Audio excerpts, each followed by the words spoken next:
Qu'est-ce que vous répondez à ceux qui disent que ça sert à rien d'apprendre à se défendre en cas d'agression? Alors, on leur répond que l'autodéfense, ça marche et que beaucoup d'études l'ont prouvé. Il y a des études qui ont été faites, surtout en Amérique du Nord, au Canada, aux États-Unis, notamment dans des universités, et qui ont montré qu'avec un simple programme de self-défense, donc un programme pour apprendre les gestes de base de l'autodéfense et les attitudes de base d'une douzaine d'heures, on réduisait les risques d'agression sexuelle de plus de 60% et les viols de plus de 40%. Ouais, c'est énorme. Mais parce que moi, quand j'ai voulu argumenter ça, parce que j'ai fait vos cours et j'ai vu qu'il y a des choses que je ne savais pas qui peuvent me sauver la vie, il y a certaines copines qui disent ouais mais attends, si le mec il fait 2 mètres et 120 kilos, j'aurais beau lui mettre un coup de pied dans les chevilles ou je sais rien, ça servira à rien. Au contraire, il va s'énerver encore plus et il va vouloir me tuer. Alors, faut pas croire que toutes les agressions, tous les agresseurs font 2 mètres et 100 kilos. Les techniques qu'on vous enseigne, elles sont adaptées à tout âge, toute morphologie et toute condition physique. Et un agresseur, il a des zones sensibles comme tout le monde. Et de croire qu'on n'est pas capable, c'est déjà une erreur. Le fait de se défendre permet considérablement, ne serait-ce que de crier, le fait de se débattre, de défendre, permet de réduire considérablement le risque d'une agression sexuelle. Oui, parce que justement, le cri, là, ça c'est un truc que j'ai découvert aussi. C'est vrai qu'on n'est pas habitué, c'est tout bête, hein, à crier, alors qu'apparemment ça réduit fondamentalement vous avez des chiffres, non? Sur le cri en particulier, non, mais sur le fait de crier, de commencer à se débattre, c'est les chiffres qu'on donnait. Enfin, il y a même d'autres études qui ont montré aux États-Unis qu'on réduit de 80% le risque d'être violé si, quand un agresseur commence à tenter de nous violer, on commence à se débattre et à crier. Oui, parce que c'est pas un réflexe qu'on a de crier en cas d'agression. La plupart d'entre eux, surtout les femmes. Alors souvent, on est pris par l'état de choc, l'état de stress, et on n'a plus aucune réaction. Et le fait de crier permet d'alerter les gens autour, de stresser l'agresseur, et aussi parce que le corps est comme ça, on se synchronise au son, de se donner l'énergie. Plus je vais crier de manière tonique, et plus mes percussions sont efficaces. C'est pour ça que dans les cours un peu de Krav Maga parfois on entend les gens crier. Voilà, tout à fait. Tout à fait. Le fait de crier permet de synchroniser à la voix, d'être tonique, d'être puissant, et comme je disais, de stresser la personne qui vous agresse. C'est le principe d'une alarme volumétrique. L'alarme volumétrique, elle fait du bruit, elle alerte les gens autour, et elle stresse aussi la personne qui vient dérober quelque chose chez vous. Et ça montre à l'agresseur que vous êtes capable de réagir. Parce que lui s'attendra à une victime passive, à une proie passive, et dès que vous criez, c'est déjà une première réaction. Et donc il va se rendre compte tout de suite que les choses vont pas être aussi faciles que ce qu'il espérait. Ouais. Et donc du coup dans le cours, on apprend, on est un peu en situation et on apprend à crier. C'est ça c'est dingue de se dire qu'il y a des cours pour apprendre à crier, mais c'est important. Tout à fait, parce que pour certaines, ça va être naturel, ça va être quelque chose qui va sortir facilement, et pour d'autres, ça va être beaucoup plus compliqué. Nous, on a des filles qui viennent sur des stages et qui nous disent, une qui est venue récemment, qui s'est retrouvée dans le métro, qui a été plaquée contre un mur et qui s'est fait ploter. Et quand on lui dit qu'est-ce que tu as fait, elle nous dit j'ai eu aucune réaction, je pouvais plus bouger, je sentais plus mon corps, il y avait aucun son qui sortait de ma voix, de ma bouche. Et comme je dis, sur une tentative de viol, à 80%, cette tentative de viol se transforme en viol à partir du moment où la personne ne fait rien, et on réduit ce chiffre considérablement si on fait simplement que crier. Le fait de crier, se débattre, réduit considérablement le chiffre à 16%, je crois, selon l'étude. Oui, parce que souvent, quand on est dans le métro, on peut voir des gens chahuter, et on ne sait pas si c'est une agression. Donc l'importance de crier, elle est là aussi, c'est d'avertir les autres, de dire non, attends, là c'est pas un jeu, ce mec-là je le connais pas, il est vraiment en train de me faire du mal, ou je le connais mais il me fait du mal. Tout à fait. Et quand on crie, la priorité ce serait le mieux c'est de pas crier au secours, parce qu'il y a au secours, personne ne se sent responsable, il y a une dissolution des responsabilités, c'est-à-dire que quand on crie au secours, tout le monde va tourner la tête et personne ne va regarder. Par contre, la bonne solution ce serait de désigner quelqu'un. Monsieur avec le pull gris, venez m'aider. Si je désigne, la personne se sent impliquée et donc a beaucoup plus de chances de venir vous aider. En parlant de ça, donc du coup on va parler le fait de porter assistance à la personne quand on voit quelqu'un en danger. Faut faire quoi dans ces cas-là? Parce que c'est vrai qu'on sait pas toujours quoi faire. Alors bien sûr, quand on voit quelqu'un en danger, ce qui est important c'est d'identifier quelle est la cause de ce danger et voir si toutefois on est en mesure de porter assistance à la personne en danger. L'omission de porter secours, c'est réprimandé. Ouais. Alors la loi nous oblige à porter assistance à une personne en danger. Alors comment faire? Bien du évidemment, moment que c'est pas une source de danger pour nous, du moment Voilà. qu'on se met pas en risque. Ouais, du moment qu'on se met pas en danger nous-mêmes, éviter le suraccident. Donc comment on peut porter assistance, ne serait-ce que avec les numéros d'urgence. Si on voit quelqu'un, si on a identifié une personne en danger, on pourrait. Pour rappel, c'est quoi le numéro d'urgence? Oui, alors déjà, si vous voulez téléphoner, donc il y a le 17 pour appeler la police, c'est aussi le 112 au niveau européen. Si vous avez des difficultés à entendre ou à parler, vous pouvez utiliser donc le numéro d'urgence par SMS, c'est le 114. Ah ouais, le 114, je connaissais pas, mais du coup, n'importe qui peut, enfin, par exemple, si on est pris en otage ou si on est dans le métro qu'on peut pas parler, on peut envoyer un texto pour Alors, si vous êtes dans le métro à Paris, là, il vaut mieux utiliser le numéro le spécifique, donc qui est SNCF et RATP, c'est le 31 117. Ah, c'est commun, donc du coup, c'est aux deux, Voilà. c'est pas que la SNCF quand on prend le TGV ou Voilà, c'est ça, tout le à RER. fait. Ok. En revanche, si vous êtes dans une autre situation, donc par exemple, oui, kidnapping, ou vous êtes caché d'un intrus dans un immeuble et vous voulez donner l'alerte sans être entendu, SMS 114. Ok, c'est une bonne info à avoir, c'est bien. Maintenant, quand on voit une personne en difficulté, ce qui peut être intéressant,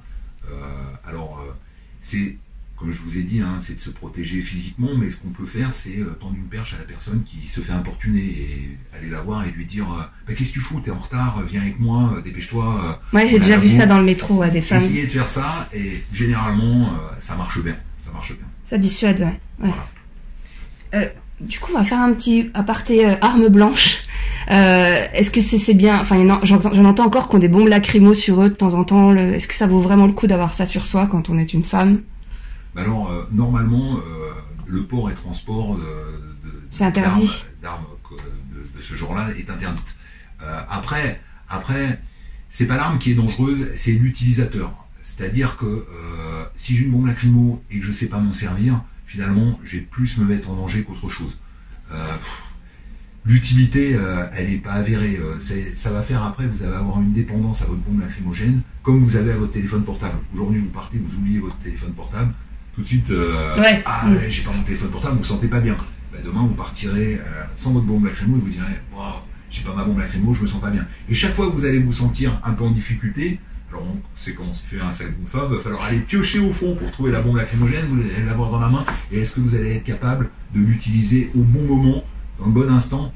Donc finalement, c'est quelque part, c'est se générer un stress supplémentaire qui n'est pas spécialement intéressant. Donc quelque chose que j'ai découvert dans le guide, qui est très complet, c'est qu'on peut, c'est que par rapport à notre attitude en fait, on envoie la communication non verbale qu'on apprend un peu dans tous les sujets de la vie, notamment dans les entretiens d'embauche, mais en fonction de comment on se tient, quel message on envoie et qu'est-ce qui peut nous aider à envoyer les bons signaux pour être plus tranquille que quelqu'un qui serait recroquevillé, la tête. Il y a des basiques. Je sais que tout est dans le livre, mais on peut peut-être en dire quelques-uns. Effectivement, vous envoyez des signaux aux gens qui vous entourent, y compris les agresseurs et les prédateurs donc, que vous pouvez croiser. Si vous avez une attitude d'une personne craintive, fragile, même si vous ne l'êtes pas vraiment, mais si c'est l'impression que vous donnez en marchant de façon un petit peu maladroite, les épaules voûtées, le nez baissé, en gardant vos pieds, vous allez donner l'impression à un agresseur potentiel que vous allez être une proie facile. Donc au contraire, et ça a été prouvé par des études criminologiques en fait, où des comportements d'agresseurs, notamment sexuels, ont été examinés, on leur présentait des photos de différents profils de femmes avec des attitudes différentes et on leur demandait lesquelles ils auraient le plus envie d'agresser. En général, ça tombait sur celles qui justement avaient une attitude plutôt craintive et timide. Donc le cas de la joggeuse, c'est à part, parce que souvent elles sont pas très craintives et non? Alors le cas de la joggeuse, après je crois que chaque cas est particulier, mais il y a aussi la question de l'attention à l'environnement, que des fois effectivement une personne peut s'attaquer à vous si elle a l'impression que vous ne regardez pas ce qui se passe autour de vous, que vous n'écoutez pas. Les et dans ce cas-là, voilà, souvent les joggeuses peuvent effectivement écouter de la musique pendant qu'elles courent, auquel cas elles vont pas faire attention, ne pas entendre un agresseur qui va s'approcher et donc malheureusement être une proie facile pour l'agresseur. Du coup, oui, c'est intéressant, on va rebondir sur les écouteurs, sur le fait que moi j'ai beaucoup entendu de copines me dire, moi ça m'arrivait de le faire, de m'isoler avec de la musique, même tard le soir, pour qu'on me laisse tranquille et que j'ai une bonne excuse pour pas entendre les questions ou les interpellations qu'on peut me faire dans le métro ou dans la rue.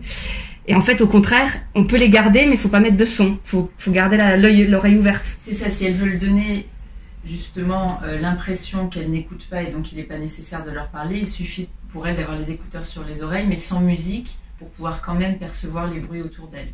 Ouais, ça on a tendance à pas le savoir.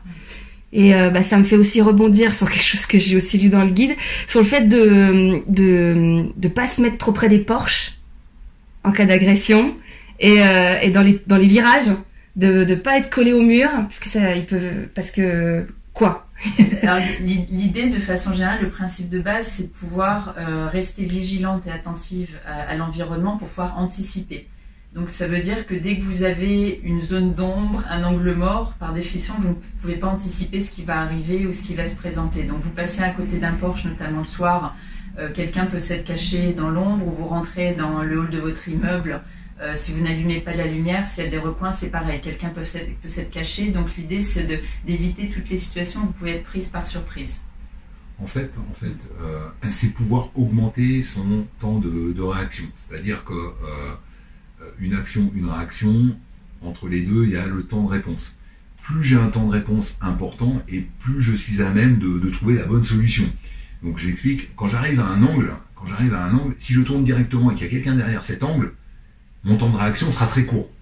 Si j'agrandis, si j'ouvre mon angle, ne serait-ce que d'1 mètre, pour éviter de passer le long dans le coin du mur, si j'ouvre mon angle d'1 mètre, j'ai un temps de réaction d'1 mètre, qui va correspondre à 1 seconde, mais 1 seconde c'est déjà mieux que une demi-seconde.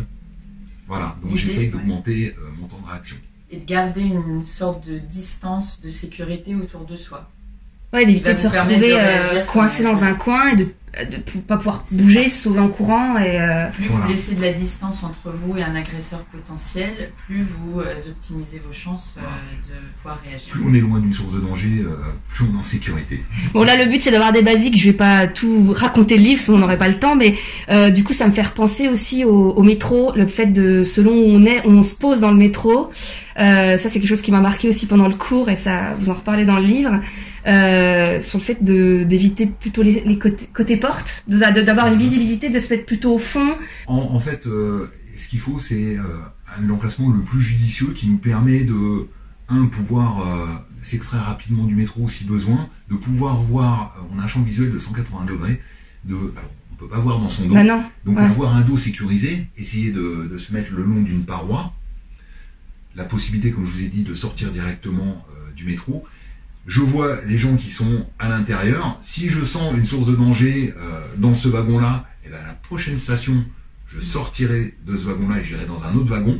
En fait, je peux sortir rapidement, je peux voir et je peux réagir rapidement. Si je me mets dans un emplacement où je suis assis, coincé dans un coin, dans un carré ou au poteau, avec des gens qui vont venir se coller à moi derrière, l'emplacement n'est pas judicieux. Donc c'est le moment de rebondir sur les frotteurs. Tout s'enchaîne très bien. Ça, c'est un truc qu'on voit beaucoup sur les réseaux sociaux. Bon, pas forcément les frotteurs, mais plus les exhibitionnistes, les gens on en a vu récemment, qui se masturbaient, et les filles filment généralement et après partagent sur les réseaux sociaux. C'est quoi la meilleure attitude? Enfin, il y a toute cette communication non verbale, j'imagine, mais concrètement, parce qu'il y en a plein qui me disent qu'elles ont eu affaire à des frotteurs ou des exhibes, et elles ont rien fait. Alors, ne rien faire, c'est aussi favoriser le fait que ces agressions-là continuent. Donc, il est important de réagir. Réagir, c'est réagir de manière verbale et de marquer le refus. Je ne supporte pas ça. Donc, monsieur, gardez vos distances, écartez-vous de moi, s'il vous plaît. Le faire remarquer. Ça, elles le montrent souvent dans les vidéos, elles le font quand même dans la vidéo, souvent. Le faire afficher. Après, prendre le risque de filmer, c'est très très bien, à condition d'éviter, comme je vous disais tout à l'heure, le suraccident. C'est-à-dire que si je filme et que je risque de prendre un coup de poing dans la figure... C'est dans le smartphone, du coup, pour qu'il... Ouais. Je vais filmer, mais l'utilisation de cette vidéo-là, il faut la donner aux services de police compétents afin qu'ils puissent identifier l'infraction et à faire des poursuites. Oui, parce on peut quand même faire quelque chose, parce que tout le monde se dit, au final, ça sert à rien, le mec sera pas sûr. Enfin, il y a des caméras, par exemple, dans les couloirs du métro. Bien sûr. Après, il y a des unités spécialisées qui traquent les en civil. En civil, Et aujourd'hui, il y a une réelle avancée sur ces procédures-là. Il y a une prise en charge qui s'est beaucoup améliorée des victimes d'agressions sexuelles de façon générale. Donc il ne faut surtout pas se dire ça ne servira à rien, il faut y aller. Et puis... Oui, parce que peut-être que dans la journée, il en a frotté une vingtaine, et si les 20 ne font rien, il va continuer. Il va continuer, voilà. C'est ça. Et peut-être qu'après, il passera à des agressions plus graves aussi. Et donc, en rapport avec la posture, il y a quelque chose qu'on n'a pas, et c'est en rapport avec toute la polémique de MeToo, etc., les témoignages de filles qui ont eu affaire à des histoires un peu glauques. Souvent, on pense que le message est passé, qu'on a bien dit clairement stop à la personne, alors que les gens savent pas vraiment poser les limites. C'est quoi approximativement les conseils qui sont donnés dans le livre verbalement pour donner les limites, savoir dire stop? Alors, le principal conseil, c'est d'être cohérent dans son message par les mots qu'on prononce, la voix et le ton qu'on utilise et toute son attitude corporelle. C'est-à-dire que si vous commencez à dire « Ah non, je veux pas », ça marche pas, parce que là, c'est pas un non ferme et fort. Il faut que, dans la façon de vous exprimer, il n'y ait aucune ambiguïté sur ce que vous voulez dire à la personne, c'est-à-dire « Non, je ne veux pas que vous me touchiez ». Et en disant ça, donc vous recroquevillez pas sur vous-même, vous êtes assuré, vous êtes ferme, et toute votre attitude corporelle doit transmettre le même message. Et donc ça se travaille dans les cours? Tout à fait, tout à fait. Il faut qu'il y ait une congruence entre le corps et l'esprit, entre ce que je veux et ce que je montre. Et ça, effectivement, ça se travaille dans les cours, ça se travaille au quotidien, parce que ça, c'est un entraînement que vous pouvez faire dans toutes les situations de la vie quotidienne, même pour essayer de vous imposer au travail ou dans votre environnement aussi. Oui, et il y a quelque chose que j'ai lu dans le livre, et je crois qu'on l'avait abordé dans le cours de self-défense, sur le fait que dans 70% des cas, quelque chose comme ça, la femme violée connaît son agresseur. Effectivement, et contrairement à beaucoup d'idées reçues qui véhiculent l'image d'un violeur qui va être un inconnu tapi dans une ruelle obscure, très souvent, en fait, donc dans 7 cas sur 10, dans 7 cas de viol sur 10, la victime connaissait son agresseur, donc son violeur, avant l'agression. Donc ça peut être un voisin, un collègue de travail, une connaissance, son mari, effectivement, un membre de sa famille, puisque malheureusement les cas de viols conjugaux ou de viols par des proches représentent une proportion importante aussi. Donc du coup, ça enlève le mythe où on pense, enfin moi j'ai toujours cru avant de lire le livre et de faire les cours que c'était majoritairement là où j'ai le plus de, enfin après il y a des risques quand même, mais où j'ai le plus de risques de me faire violer, c'était en rentrant tard le soir dans une rue sombre à Paris. Alors ça reste des situations à risque, mais quand on regarde les statistiques et la façon dont elles reflètent la réalité, en fait, il y a beaucoup plus de cas de viol par des gens connus, déjà connus de la victime. Et pendant qu'on parle de viol, on peut revenir sur le fait de dire, de poser des limites et de dire non. Je crois qu'il y en a un passage dans le livre par rapport à 50 nuances degrés. Oui. Alors, en fait, le point qu'on essaie de faire dans le livre, alors que ce soit vis-à-vis d'un inconnu, effectivement, avec lequel vous ne voulez pas de relation sexuelle, donc oui, il faut dire non et de façon très ferme, mais ce principe vaut aussi pour des hommes avec lesquels vous êtes déjà dans des relations intimes, un petit ami, un amant, même un mari. C'est pas parce que vous avez dit oui à certaines pratiques sexuelles que vous avez dit oui à tout, et vous devez garder le droit de dire non quand quelque chose ne vous convient pas. Vous avez le droit de dire non. Et enfin, pour finir, on va aborder je voulais poser quelques questions par rapport à ce que je pense, suite à cette vidéo, il y en aura pas mal qui voudront faire des stages ou acheter le livre, ou les deux même, ce serait très bien. Pour le stage, est-ce que tous les niveaux peuvent venir?